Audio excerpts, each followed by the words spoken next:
हामी क्षमा याचना गर्दछौं। तर आज हाम्रो यो सुरुवात भएको हुनाले यहाँहरूले हामीलाई क्षमा दिनुहोला भन्ने विश्वास छ। अब प्रस्तुत छ समाचार। नमस्कार। अब हामी छोटकरीमा आजका प्रमुख राष्ट्रिय तथा अन्तर्राष्ट्रिय समाचार प्रस्तुत गर्दैछौं। श्री 5 महाराजाधिराज वीरेन्द्र वीर विक्रम शाहदेव आज 40 वर्ष पूरा गरेपछि 41 वर्षमा प्रवेश गरेबक्स्यो।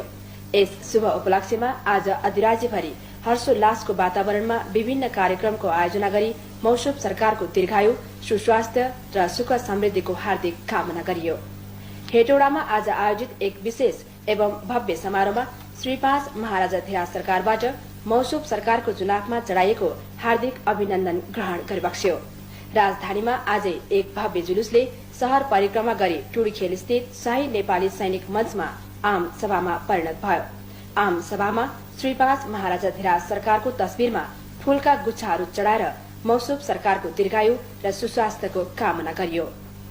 श्री 5 महाराजाधिराज सरकारको शुभ जन्मोत्सवको उपलक्ष्यमा विभिन्न मित्र राष्ट्रका राष्ट्राध्यक्ष एवं प्रधानमन्त्रीहरूले मौसुब सरकारको सुस्वास्थ्य र दीर्घायुको कामना गर्दै सन्देशहरू पठाउनु भएको छ। श्री 5 महाराजाधिराज सरकारबाट मौसुब सरकारको शुभ जन्मोत्सवको उपलक्ष्यमा श्री 5 बडा महारानी राज परिवार समेत गरी 270 जना महानुभावलाई पदक, विभूषण तथा नगद पुरस्कार प्रदान गरिबक्सेको छ। यसै उपलक्ष्यमा आज काठमाडौँमा विभिन्न संस्थाहरूले श्री 5 महाराजाधिराज सरकारको देनबारे प्रवचन कार्यक्रमहरूको पनि आयोजना गरेको थियो। संयुक्त राज्य अमेरिकाले लस वेगस शहरमा जमिनमुनि हाइड्रोजन बम परीक्षण गरेको छ। दोस्रो विश्वयुद्धको बेला जापानको हिरोशिमालाई ध्वस्त पार्ने आणविक बमको शक्तिभन्दा 10 गुणा बढ़ी क्षमता भएको हाइड्रोजन बम जमिनको सतहभन्दा 549 मिटर मुनि परीक्षण गरेको थियो।